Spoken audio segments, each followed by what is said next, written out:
Армысыздар. Өткен бір жылда Қазақстанда бірталай террорлық шабуылдар болды. Қазақстанның да мұндай әлемдік қатерден шет қалып жатпағаны және соның бір нысанасына айналғанына куә болдық. Ондаған адамдар құрбан болды. Олардың арасында полиция қызметкерлері де, ұлттық қауіпсіздік комитетінің қызметкерлері де бар. Жараланғандар қаншама. Қалай болғанда да елдің іші бір үрейге толды. Халықта қорқыныш пайда болды. Мұның соңы қайда апаруы мүмкін? Шынымен Қазақстан террорлық шабуылдардың нысанасына айнала бере ме? Және осы террор қаупі деген атақты жамылып, билік органдар қандай да бір заңсыз әрекеттерге барып жатқан жоқ па? Осындай сауалдар мазалаған себепті біз бүгін арнайы хабар жасап отырмыз. Ол хабарымыз елге терроризм қаупі бар ма деп аталады. Студия қонақтарымен таныс болыңыздар. Саясаткер диссидент Ермек Нарымбай мырза, Нұрмұхаммед Төре Сыбашұлы президентке экс-кандидат, Қазақстан қаржылары қауымдастығының төрағасы Бақтыбай Айнабеков мырза, Қазақстан жалпыұлттық социал-демократиялық партиясының Алматы филиалының төрағасы Әмірбек Төгісов мырза, генерал-майор, және адвокат Абзал Құспанов мырза, содан кейін профессор Саят Ибраевтің жары, математик Ләззат Ибраева ханым. Сіздермен хабарды бастамас бұрын бір шағын сюжетке назар салып өтіңіздер. Әлемде белең алып тұрған терроризм қаупі біздің елде де сырт айналып өтпеді. 2011 жылы әлеуметтік саяси тұрақты Қазақстан бірнеше лаңкестік әрекеттердің куәсі болды. Еліміздің әр аймағында терроризм ошағы тұтанды. Бірақ билік әрбір террористік оқиғадан діни бояу іздеді. Билік соңғы жылдарға дейін терроризм қаупінің ауылы алыста деп сендірді халықты. Қазақстанда терроризмнің алғашқы көрінісі ретінде 2011 жылы 24 ақпанда Ақтөбе түрмесінде болған жарылыс аталып жүр. Одан бөлек қоғамдық жараның бетін ашқан терактілер тізімі ұзын сонар. 17 мамырда Ақтөбе ұлттық қауіпсіздік комитеті департаменті ғимаратындағы жарылыста қылмыскердің өзі қаза болып, 2 адам жараланды. Ал Астана қаласында 24 мамыр күні ұлттық қауіпсіздік комитеті департаменті уақытша ұстау изолятор ғимаратының жанындағы көліктің жарылуы, ішіндегі 2 адамның қаза болуы терроризм қаупінің алыстағы бұлыңғыр елес емес екенін көрсетті. Ақтөбе облысы Шұбаршы, Кеңқияқ ауылдарындағы 30 маусым мен 29 шілде аралығында болған қақтығыста жалпы саны 6 полицей, 12 терроршы қаза болды. Оған қоса бір күнде 2 жарылыстың куәсі болған Атырау халқы және бар. Қорқынышы сейілмеген халық Тараздағы терактіні де өткерді басынан. 2 полицей мен 5 бейбіт тұрғынның өмірін қысқартты. Жихадшы деп аталған адам. Ал Боралдай кентіндегі қарулы қақтығыс 7 адамның өміріне балта шапты.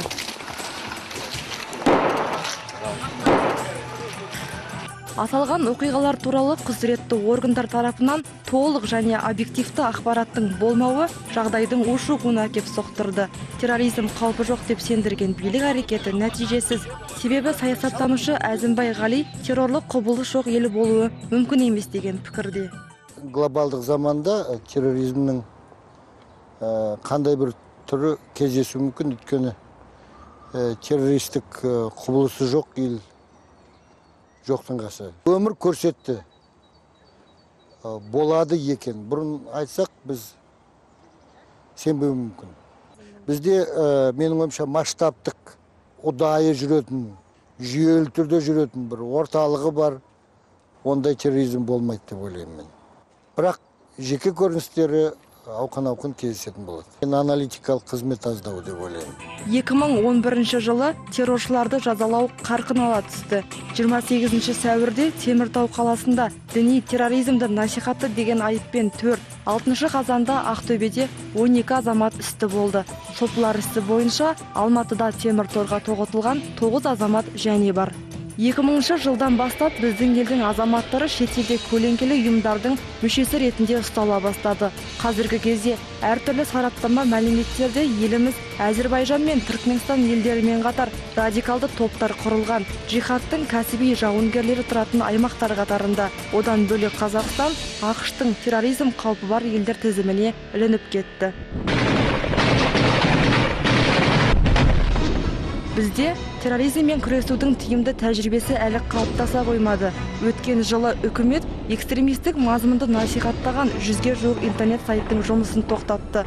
14 ұйымның жұмысына шектеу қойды.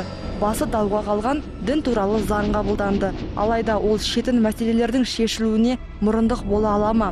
Қазақстанда жалпы террорлық қауіптің деңгейі қандай? Бұл енді жалпылама шолу. Бірақ мен сіздерге мына мәселеге көңіл аударуларыңызды өтінемін. Билік негізінен елде болып жатқан террорлық актілерді ислам радикалдары жасады дегенді ашық мойындай бастады, ашық айта бастады. Бәлкім сіздерде басқа пікір бар шығар. Қалай ойлайсыздар, елге ислам радикалдары қауіп төндіріп тұрма? Әміреуге аға, сізден бастайық. Ислам радикалдар қауіп төндіріп тұр ма елге? Қазақ халқы ылғи бостандықпен сондай немен жүрген халық дінге сондай терең дінге беріліп кетпеген еді. Бұның астында саясат болып жатыр ғой дейміз. Содан кейін көп нәрселерді бұлай үлкен саясатқа қарағанда батыс кейбірде өздерінің халықтарын сол исламмен қорқытады. Соған қарағанда біздің де биліктің көп басшыларымыз содардың еріп өзінің халқын дін террористар болып кетті деп кейбірде шыға келеді. Бұл әлеуметтік күнде күн көре алмай қайыршы болып кетіп, биліктің тыңдамаған үшін билік оның недерін әлеуметтік проблеманы шешпеген, сонда сол қарсы шыққанын өзінің мойындамай, яғни саясат дейсіз ғой, да, бұнда саясат жатыр. Ислам радикалы қайдан шығады? Исламды радикалды білу үшін, басқаны білу үшін біздің елде дін бар ма деп сұрау керек. Діннің егесі бар ма деп сұрау керек. Дәл қазіргі таңда біздің елде дін жоқ. Діннің егесі жоқ. Діннің зиялылары жоқ. Осы 20 жылдың көлемінде, осы діннің егесіздігінен, әсіресе соңғы 10 жылдың көлемінде, діннің атын жамылып, дінді қайқып көрсетіп, осындай дәрежеге барып жатырмыз. Біздің елде діни ағымдар көбейіп кетті, діннің егесі болмағаннан кейін. Ішкі дінімізге әлі мән бермей отырмыз. Түсінікті. Нұрмұхамед төре, сіз қалай ойлайсыз? Ислам радикалдары елге қауіп төндіріп тұр ма? Ағымдар әртүрлі. Пайғамбар саллаллаху алейхи вассалам келетін кезде бар ғой, еврей білгенде арабтан келіп қалатын. Абдулла атамызға алып келіп, еврейдің қызын алып келген. Мынаған үйлен деп та. Сонан кейін жоқ, үйленбеймін дегеннен кейін бар, мен анамызға үйленгеннен кейін енді алып кел қыздарын деген. Жоқ, оны кетіп қалды пайғамбар деген. Сол кезден бастап еврейлер дайындалған. Бұл қызғаныштан туылған дүние басынан бастап, негізінде масондықпен айналысқанда бұны жақсы түсінеді. Мына отырған жігіттер барды, қазақтар, мына отырған қазақ, өкіметтің басы қазақ, полицияның қазақ, бірін-бірі атып атыр ғой, бұлай қарасаң. Ол өмірде болмаған дүниеде, ал енді қазір масондықтар бізді осыған дайындап жатыр. Олар 1000 жылдық программа жасап қойған. Бізде жаман кісі айтып отыр ғой, ғалымдар шақыр деп. Біздің ғалымдармен де сөйлестім мен. Біздің ғалымдар бар ғой, діни жағынан сауатты да, саяси жағынан сауатсыз. Сонда жаңағы кешегі Атырауда, Ақтауда, Боралдайда болып жатқан атыс шабыстың барлығын масондар ұйымдастырып отыр ма сонда? Бұл дүние өзіне кіргізіп қойған саясат. Коммунизм деген білесің ба, қара? Коммунистік партия болып жүргенде мына кісілер коммунист болған кісілер, бірақ бісміллә деп жейтін тамақ, дұрыс па? Сол коммунист болған соны мына кісі жарайды деді да, алдына пердесін жарайды, құрсыншы. Осы коммунистпен ерекспей қоятады, бірақ мұсылман болып жүрді бұл кісілер. Ана отырған жігіттер біздің қазақтың жігіттері, басқа жақтан келген жоқ. Ал Афганистаннан, немесе анау Арабиядан келген жоқ олар. Сол ауылдың Кеңжақтың балалары. Иә, сол ауылдың балалары. Соны айтып тұрмын ғой. Масондар қайдан келді деп тұрмын. Масондар қайдан келді деп тұрмын ғой енді олар. Масондар көрмейтін саясат жіберіп жатыр ғой, күндестен өкіметке де кіргізіп жатыр. Бізде қазақты президент басқарып берді, партия басқарып берді, қазақты қазақ басқарған. яғни елде ешқандай ағымдар жоқ. Жоқ, иә? жоқ ондай. Ағымдар Ол жоқ, просто масонның бір- шпиондары бар. Ол әрине. Ол әрине. Ол алады да сенің ішіндегі алады да соны ақша құмар пәлелер жинап алады да ақырында ақша береді да неғып қояды. 10 адам жинап бастап ана 9 адам атысты. Не бүткіл соны кеңге қоңыз бүткіл ақтөбе террорист па немене? Сенің бауырың менің бауырым. Жоқ, олар террорист деп тұрған жоқ. Иә. Бірақ енді болған іс болды. Иә. Кісі өлтірілді, Иә. қару ұсталды, Иә. полициямен қақтығыс болды. Болды. Оны жасаған адамдардың Кеше Жаңаөзенде не болды? қандай Ода да бір діни терроризм ба? ағымның өкілі екендігі дәлелденді. Дамып келе жатқаныңда мына негізінде бізге мына келіп жатқан вахабизмде, хизбутыңда бәрі де түгелде бар ғой, оның бәрі сыналып қойған. Бұның бәрі Олар кім? Вахабистер, салафиттер деген кімдер? Вахабистер дегені кезіндегі Олар да Абдул-Вахаб жаңа Аллах масондардың кезінде, шпионы ма? Масондар Англияда отарлау министерствосы бар әлі күнге дейін. Бізде ондай әлі соларға қарсы бір комитет емес, бір 10 адам жоқ сондай қарсы шығатын. Ермек Нарымбай мырза, сіз түрмеден келгеніңізге көп бола қойған жоқ. Сіз ол жерде әртүрлі осындай террорлық айыптар бойынша, терроризм айыбы бойынша отырған адамдарды көрдіңіз, ортасында болдыңыз. Олар кімдер? Олар кәдімгі дін ұстайтын мұсылмандар ма? Қандай адамдар олар? Шынымен қоғамға қауіпті адамдар ма? Таза вахабиттер, хизбут тахрилер мен 3-5 адам көрдім. Ал лагерде тұрып жатыр 1300 адам. 1300 адам ар лагерде. Мен Жаңгестөбеде отырдым. Колония общего режима айтады ғой. Соның ішінде қаншадан вахабит, жаңа салафит? Бірақ қазір хизбут. Олар жанында жақында қазір 150 адам. Бұрын олар насильниктер болды, грабитель, разбойниктер. Ал олар қазір қолдап жатыр оларды. Олар жақсы сөйлейді, жақсы халықпен жұмыс істей алады, агитация жақсы бар. КНБ не істейді? КНБ арабта да келеді. Олар айтады, сұрайды, өзгерті ма, сен көзқарас, сен не істей аласың, болашақта не болады, шықса сен не істей аласың. Олар мен мұсылман болдым, мұсылман қалдым. Содан кейін КНБ не істейді? Взыскание қояды, кича, штрафной изолятор ма, бурбарақ па. Содан кейін 5 рет взыскание берсе, басқа лагерге жібереді, строгий режим уже. Содан кейін уже бурбарақта отырады. Тағы да бір жыл қосады. 5 жыл болса, 6 жыл қояды. Көрдіңіз ба? Бірақ олармен мемлекет, КНБ ма, басқа ведомство ма, ешқандай жұмыс жоқ. Тек қана репрессиялармен жұмыс етеді. Тек жазалайды, е? Тек қана дубинкамен, тек қана взыскание, тек қана кича, штрафной, қосады срок. Ол дұрыс емес жол. 5 жылдан кейін ол шықса не істей алады? Жоқ, біз мысалы қазір барсақ соларға сөйлесуге кіргізе ма бізді? Кіргізбейді. Мемлекетте ешқандай ойым жоқ. Олармен не істеу керек? Қалай жұмыс істеу керек? Осы енді біздің бәріміз... Сол үшін мен сізге, сіздің масон теорияға мен қарсымын. Себебі терроризм ішінде проблемада ең үлкен проблема ол әділет суд. Барлығы жұмыссыздер. Ешқандай жұмыс жоқ. Ең қазір проблемалар жастарда жұмыссыз. Үйге келсе, әке шешесі оларды жұмыссыздер. Не істей алады? Олар тыңдайды, бір-екі айтады, дінге қарасайш, мында жол бар. Сен егер мынау жолмен жүрсе, сен мүмкін табасың ақиқат.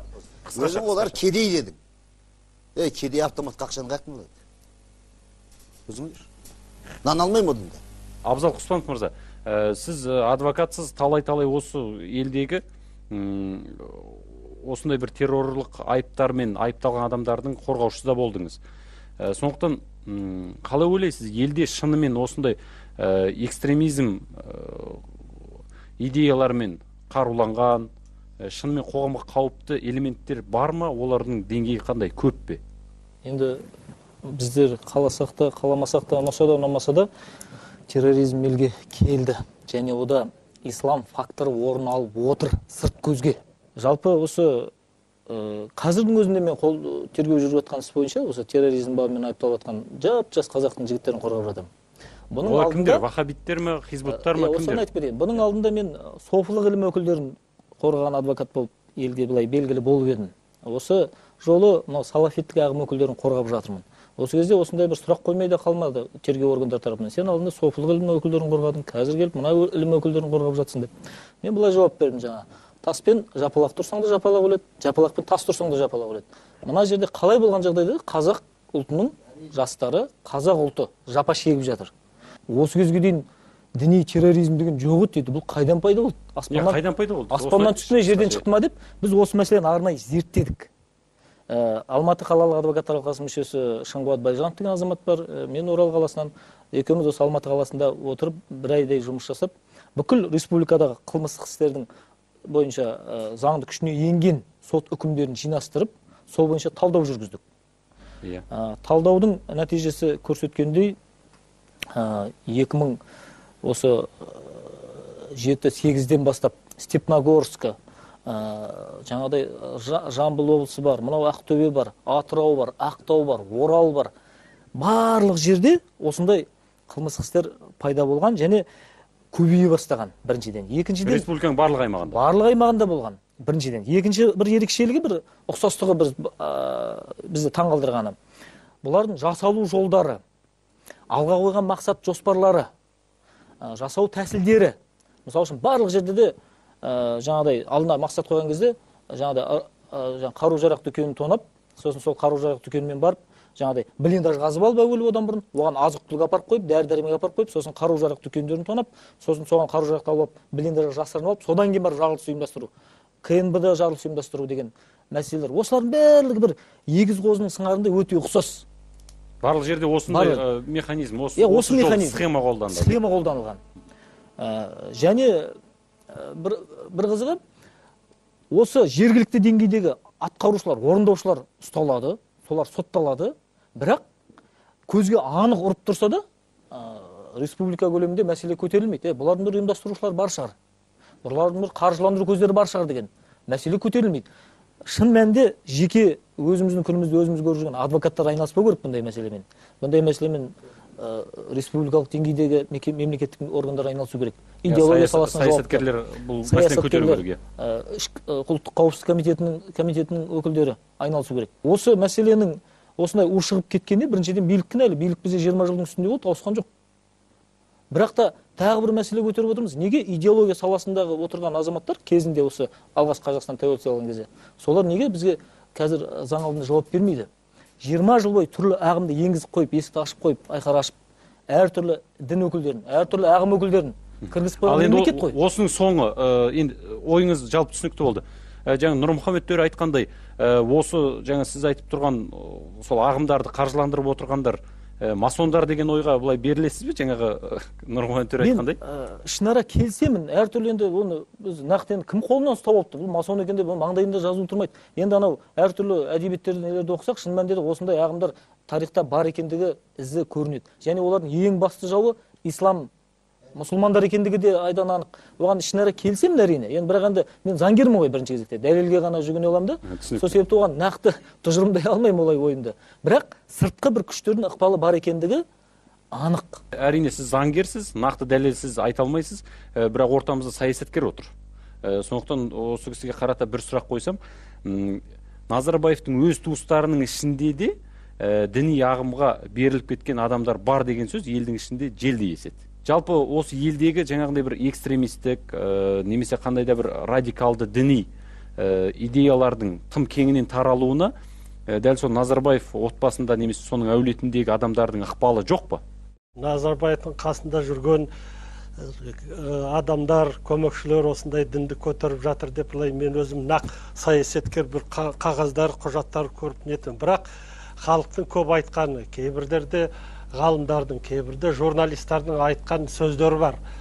Мусиннің баласы бір Асылбек Мусин. Да, Асылбек Мусин Құраниттердің көсемі деген сөз кеңінен айтылады.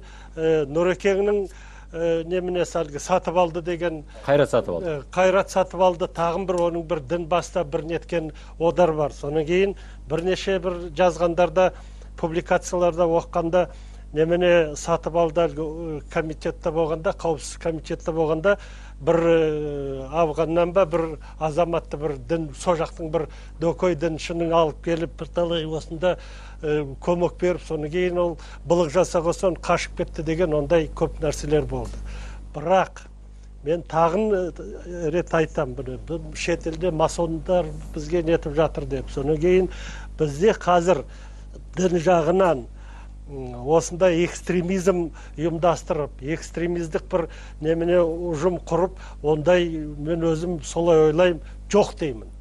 Бұл бар пәле, бар немене биліктің бүгін халықтың қайыршы болып жүріп, өзінің өмірін нет алмай, жұмысшы жүріп, қаңғырып жүріп, не істейін білмей, күндегі бір нан таба алмай жүріп, содан кейін оны жұмысқа барып, бір нәрсе пікірлерін айтып, билікке барса, билік тыңдамайды. Бүгін әкімге сол қабылдауына кіру үшін бұл қауіпті қазір. Мен өзім бір топ недермен барған үшін мен анау әкімшілік сотпен 40 өмір беріп мен соттап жіберді. Артынан 15 күнге отырып шықтыңыз. Иә. Соны кейін ол тағын бір 15 немене сотқа онда отырып шықтым. Мына кісі міне қазір міне сақалы бар, тақиясы бар, мұсылманша киініп отыр. Енді бір нәрсе билікке қаттырақ сөз шықса, мынау міне діннің экстремисті деп шыға келеді. Оның неге бұл кісі осылай болып жүр? Бұл кісі өз жұмысшы жүр ғой. Оны билік мойындамайды. Түсінікті. Енді қазір алматылықтардың дәл осы терроризм мәселесіне байланысты пікірлеріне назар салыңыздар. Иә, қауіп төніп тұр, ол қауіп бар. Жоқ. Төніп тұрған жоқ? Таразда оқығаннан кейін мен мұндай общественный месталарға барғанға қазір қорғанымда бұрынғыдай емес. Қауіп бар деп ойлаймын мен. Жалпы қазір енді басшылыққа сенгендіктен қауіп жоқ деп ойлаймын. Сонымен күресіп уже бәрі орнына келіп, бәрі жақсы болған сияқты. Әрине, барлық елде болады ол. Терроризм жоқ. Бар.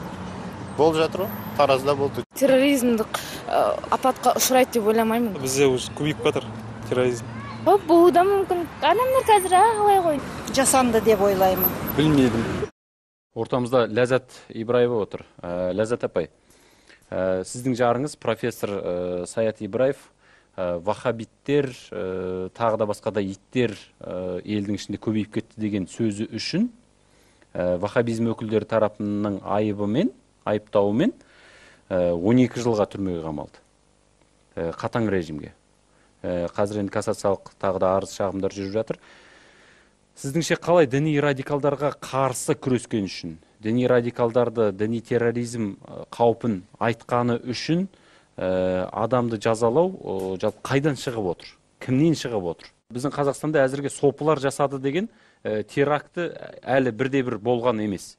Ал вахабиттер, салафиттер, немесе хизбуттар жасады, жасамақ болды деген террорлық актілер ондап саналады. 10 жылдың шамасында осы бағытта көп жастардың арасында жұмыс жасады деп ойлаймын. Өйткені мен қазір өзіммен бірге алып келген жоқпын. Сол сенім білім өмір қоғамдық бірлестігінің буклеттер, жоспары жұмыс жасалған. Ол мынау болу керек. Жоқ, ол емес. Осы ма? Мен терроризмге қарсымын деген Саят Ибраевтың. Ол кейінірек шыққан.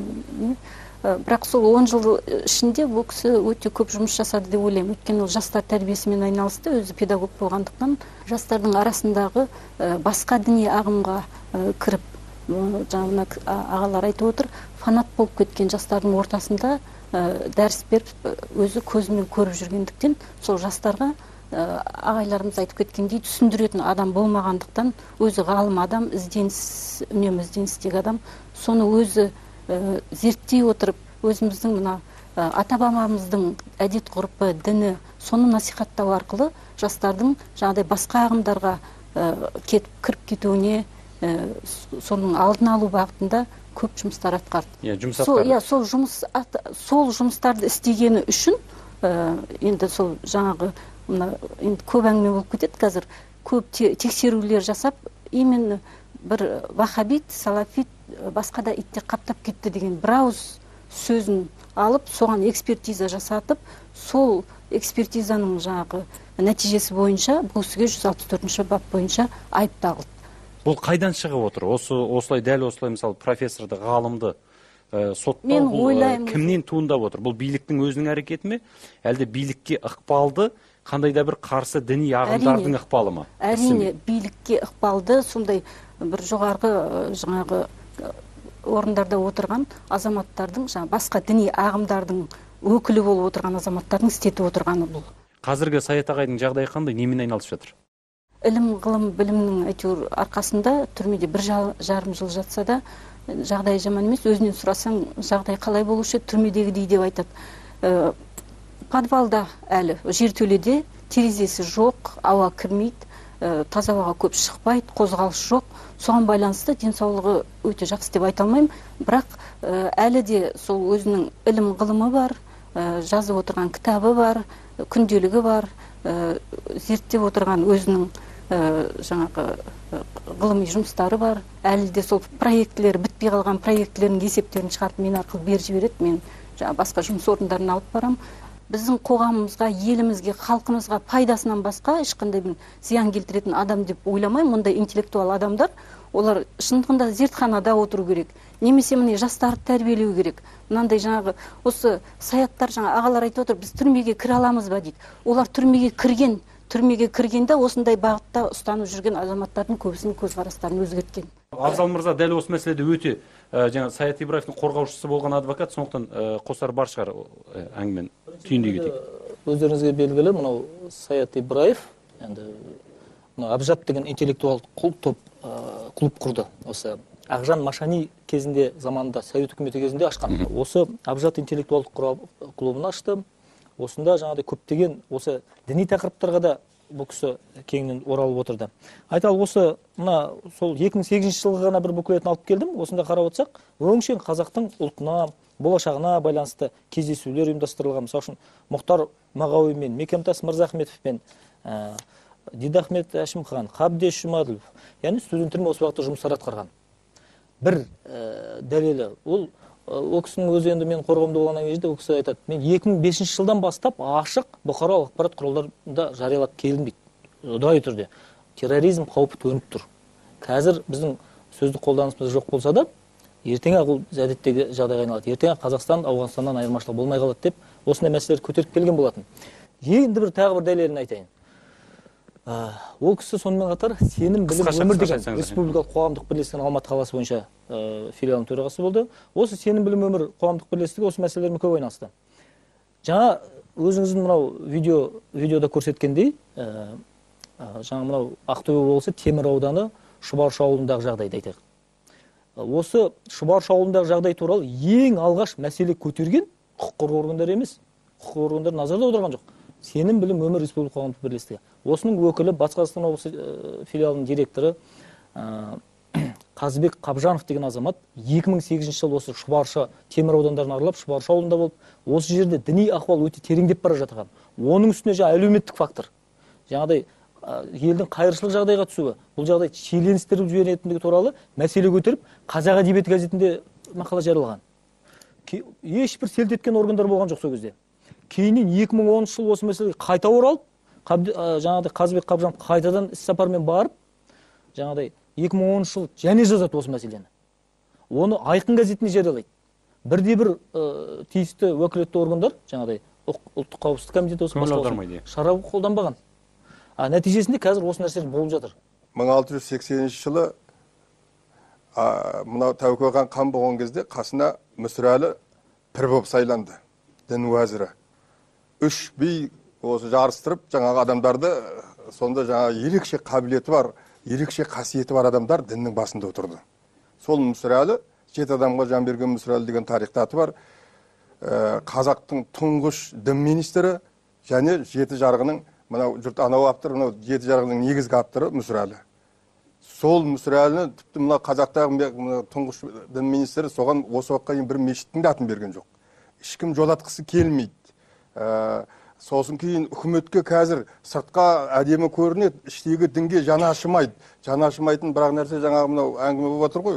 Мына араб әдебиеті дейтін кітап бар. Әфсаттардың. ішінде Құран араб әдебиеті дейді. Құранды әдебиеттеген адам не үміт, не қайыр, ғалым, академик. Діни ағым іште елдің ішінен пайда болды. Қазір дінге егі болмағаннан кейін ол авторитар елдің алдына шықпайды. Мына кітабым осы мақаласына байланысты мен 3 күн болды. Қажылар діни бірлестігінің аты қарап, енді бірлестіктің атынан сотқа білейді. Дін болмай мемлекетте. Мынау агенттік былтыр ашылды ғой.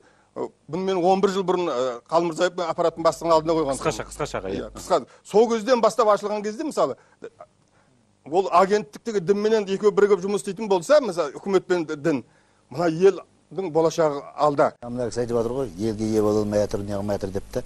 Россияда сөйтіп болып тұрған кезінде айтып отырмын ғой.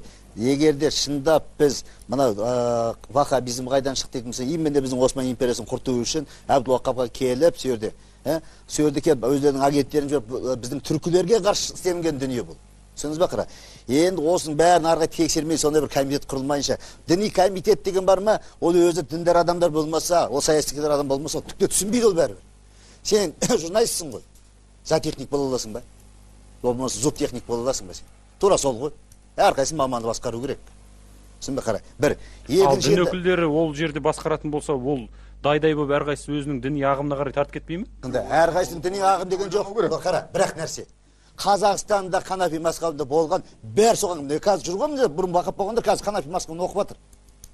Ол өте жаға ыңғайлы дүние. Дін деген бар ғой. Өзің ойлашы, мына кісі айтып жатыр жаңа, әбсаттар кезінде бүйтті. Кезінде бізде Құдай жоқ дедік. Коммунистпіз ғой біздің кезінде. Енді қара. Ақымаққа намаз үйретсең, жай намазда басын жарат дейді. Қара. Осы намаз деген 5 уақыт намазды оқи беріп, сол болып көрген емес. Адам өзін ұстап жүру. Айтады, адасқанның айыбы жоқ, қайтып үйірін тапқасын дейді. Дұрыс па? Кеше адасты ма, бүгін тапты. Бүйірде бұны екі адамның дүниесі емес, екі адам арасында. Яғни сіз мүфтиді ақтайсыз, жалпы жаңағы бәкеңе ойлаймын. Айналайын-ау, тыңда, мүфтиді ғана емес, біз бүткіл мұсылманды ақтап алуымыз керек, бүткіл қазақты ақтауымыз керек. Біріміз қазақ, екеуміз ырылдасып жатсақ, үшінші мысалы оны жамандап атқан жоқпын. Бірақ мүфти болатын адам өзі тұлғасымен танысып, елге белгілі болу керек қой. Әмірбек Төгісов ағамыз, айтыңыз. Берілетін адамдар көбейме, оны мен білмеймін. Бірақ мешітке баратын адамдар көбейеді. Қазір Қазақстанда біріктіретін идеология жоқ болғасын, қазір мешіт қазақтарды біріктіреді. Сол біріккен қазақ бір жағынан қазір мемлекетке, билікке одан қорқады. Араб мемлекеттерінде партияның көп недері болмады. Біріккен діннің несінен, дін арқылы бірге болған. Мешітте болды және көтерілістер қаһарлы жұма деген атпен аталып отыр, есіңізде ме? Содардың арқасымен революция болды. Жақында теракт ұйымдастырмақ болды деген айыппен шетелдегі экс-банкир, саясаткер Мұхтар Әблязов айыпталды.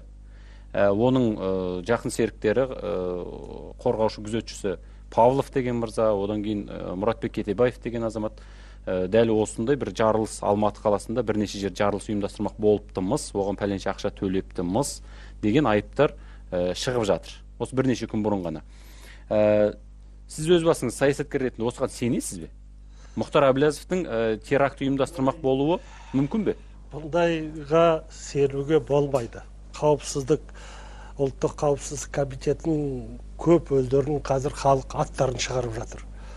Жаңада бір естігенім, оны қазір ОКК деген бар ғой, оны ұлттық Қожа Насырдардың комитеті деп осындай ат беріпті. Биліктің содардың бір тапқан өздерінің ойы деп ойлаймын. Ақша ұрлады, банкті быт-шыт қылды деп, шетелден оны осы Қазақстанға сотқа шығарып алуға мүмкіндік үзілді одан. Соны кейін енді жаңа оймен оны қалай мына жаққа шығарып алу? Терроризм арқылы шығаруға болады.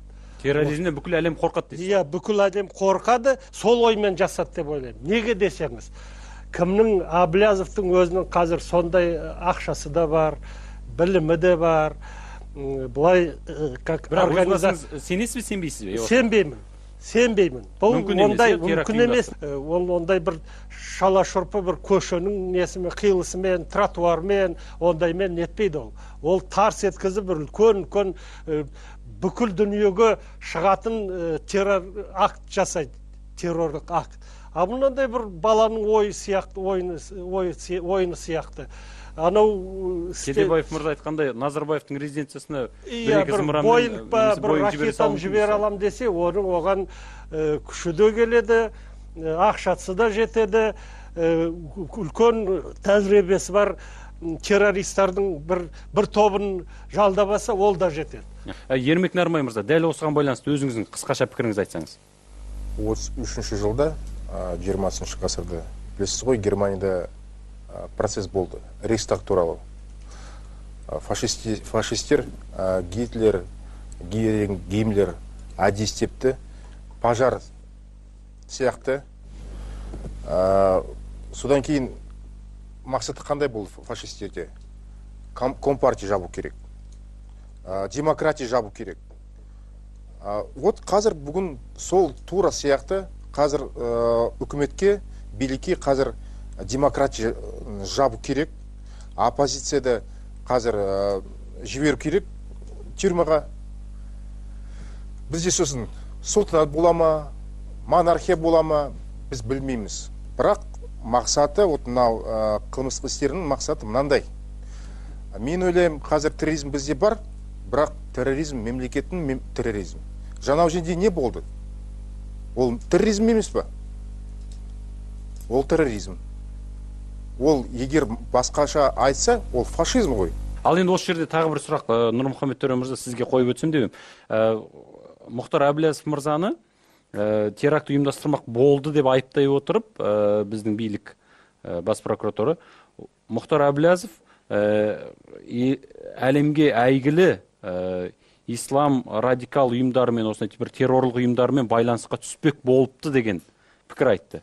Сіз осы туралы не айтар едіңіз? Қожа бар ғой, қазақпен ешқашан тіл табыспайды ол. Ол қожа ғой. Кім? Мұхтар Әблязов қожа ғой. Қазақ руың бар ғой, өзің түсінбейсің бе? Түсінбе? Қожа ешқашан да бар ғой, қожа қазақ болмайды. Асқар Сүлейменовтің сөзі бар ғой, ол да қожа ғой. Боза арақ емес, қожа қазақ емес деген. Мен сырттан ғайбат айттым деген, бірақ қожа ол болды. Ол білмеймін, мен ол білмеген сырттан ғайбат айттым, нем бар оны, көрмеген затты. Мұсылман ғайбатқа бармайды, болды. Терроризм дегенде вообще немене үш түрі болады. Мемлекеттік терроризм дейді.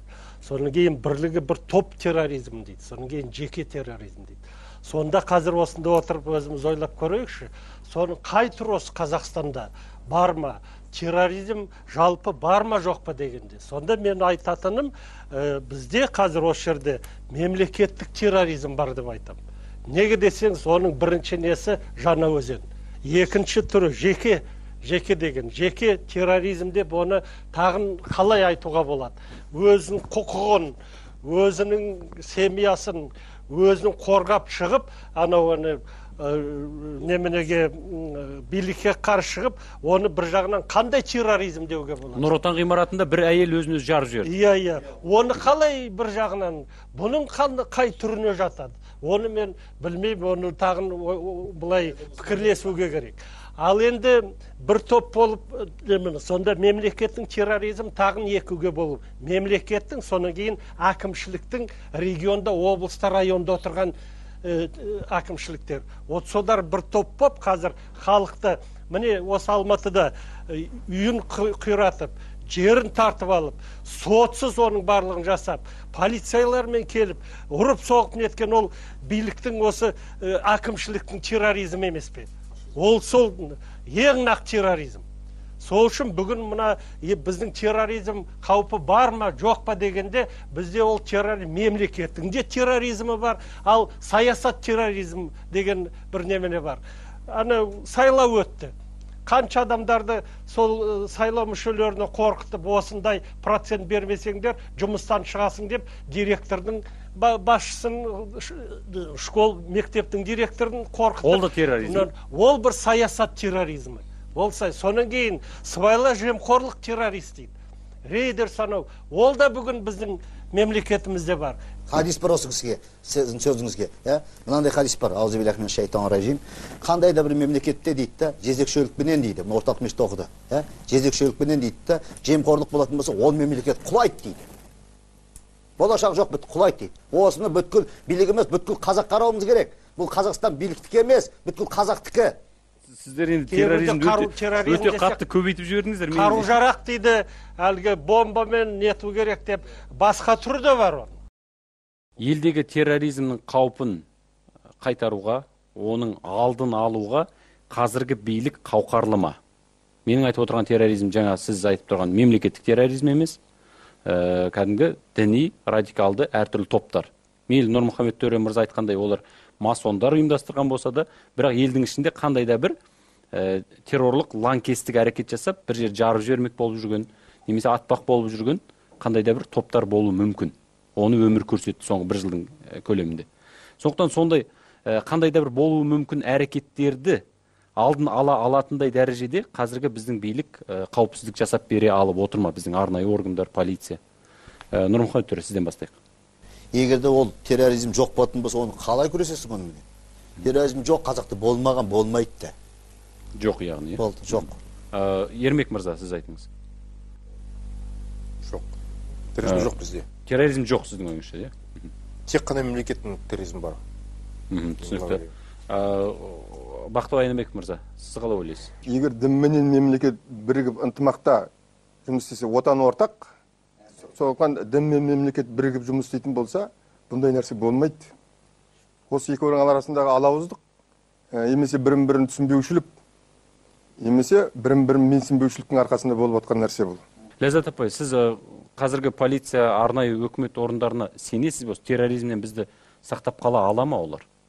Жоқ, ешқандай сенім жоқ. Өйткені сот жүйесінде де басқа құқық қорғау органдарының іс әрекеттерінде де ешқандай бір адамның үміт артар әрекеттерін ешкім көріп отырған жоқ. Интеллектуал адамдар қазір неше түрлі, ғалым адамдар, басқа да ешқандай жазықсыз адамдар бәрі түрмеде тоғытылған. Мен қазір түрмеге жиі кірем, қанша жазықсыз адамдар сол түрмеде қамалып отыр мысалға. Сол сияқты мен енді қайта айналып келем, отырған жаңа Саят мысалға, сол жастар тәрбиелеу арқылы осы кешегі болып жатқан жарылыстардың алдын алып отырды деп ойлаймын. Неге? Өйткені ол кісілерді қамалғанға дейін ондай жарылыстар көп болғанын мен өзім мысалға сараптап былай қарасам, анализ жасап, ондай болмаған. Қалай сол кісілер қамалды, соның артынша қанша жарылыс осы біздің елімізде болды. Әмірбек аға, сіз қалай ойлайсыз? Билік өзі терроризм әрекеттерін... Бұрынғы полиция қызметкерісіз мысалы. Билік өзі терроризм әрекеттерін қойса, халық ешқашан терроризм жолына шықпайды. Абзал Құспан мырза, сіз қалай ойлайсыз? Елде терроризм бар. Мен Қазақстанның батыс өңірінің тумасымын, сол жерде тұрам. Оның үстіне жаңа адвокат ретінде талай істерге қатысып жүрмін. Көзіммен көріп, қолыммен ұстап жүрген нәрсемді жоқ деп айтуы мүмкін емес нәрсе. Жаңа Ермек ағамыз айтып кетті. Қарын ашты, жағдайы жоқ, жұмыс жоқ. Бұл жерде әлеуметтік факторда бірінші орында тұрған жоқ, мен сізге айтайын. Оралда қасиетті орындарды, жалпы мынау марқұм болған адамдардың зираттарын Атырауда, Оралда осы салафизм өкілдері барып сындырып бұзып жатыр. Атырауда ұсталып сотталып жатыр. Немене қарындар ашқаннан барып мәйітті бұзып жатыр ма олар? Жоқ. Жұмыс жоқ болғандықтан барып мәйітті бұзып жатыр ма? Әлде билікке ол қарсылық тұр ма? Жоқ. Ол қателеспесем Лев Толстойдың сөзі. Удың екі түрі болады дейді. Біреуі тамаққа салып беретін ол, біреуі ойға салатын ол. Бізге діни тұрғыдан да алып барғанда қазір жан-жақтан әртүрлі діни ағымдар кіріп, халықтың санасын улады. Сол уланған жастарды қазір мемлекет алып соттап жатыр. Мен терроризм әрине бар, бірақ оны шешудің де жолдары бар, бірақ қазіргі қолданыстағы билік өкінішке орай шеше алмайды деп ойлаймын. Неге? Мемлекет алып соттаудан басқа әрекетке барып отқан жоқ. Репрессивті тәсілдерді көрсетіп отыр. Жаңа Ермек ағамыз жақсы айтып берді ол жағын. Келеді ұлттық қауіпсіздік комитетінің кезі. Өзгердің бе, өзгерген жоқсың ба? Өзгерген жоқ болса, үстіне выговор береді, тағы ұзартып жібереді екен. Онымен мәселе шешілмейді ғой. Ол отырған дін өкілдерімен талаймен сұхбаттастым, талай менің клиентім де болды. Айтатындары, дін үшін таяқ жесең, ол о дүниеде бізге сауабы мол болады. Ол өздері ерлік жасап жүрміз деп, олар солай оқытып тастаған. Егер сені дінің үшін қудаласа, дінің үшін сені соттаса, одан да зоры дін үшін сені өлтіріп тастаса, сен бірден жұмаққа түсесің деген осындай оқуды оқып алған жастар бар. Мына әрбір жергілікті жерде, Оралда, Атырауда, Ақтауда 40-тап, 50-деп түрмеге тоғытып жатыр. 20-дағы, 25-дағы жап-жас қазақтың жігіттерін. Оларды неге соттаймыз, не үшін соттаймыз? Біз өзіміз рұқсат етіп қойдық қой кезінде. Солардың әртүрлі дін ағымдарына барып, тәлім тәрбие алуына, сабақ оқуына. Соны ұйымдастырып отырғандар неге анықтамаймыз? Неге ең әуелі сол туралы мәселе көтермейміз? Республикалық деңгейінде Египеттен, Сауд Арабиясынан келіп жатыр ақша. Ол туралы сот, заңды күшіне енген сот үкімдерінде ашық көрсетілген. финансирование, жаңағы ақша келіп жатқан. Осылардың неге жолын тыймаймыз? Яғни негізгі ұйымдастырушыны табу керек дейсіз. Негізгі ұйымдастырушыны табу керек, қаржы көзін тоқтатқызу керек. Терроризмді меніңше құрал қылып пайдаланып отыр да, қазір терроризмді мен жауып қанша адамдарды жазықсыз не жаңағыдай. Терроризм қазір бір жақсы бір құрал себеп болып отыр. Түсінікті. Енді жалғастыра берсек, бұл бітпейтін әңгіме.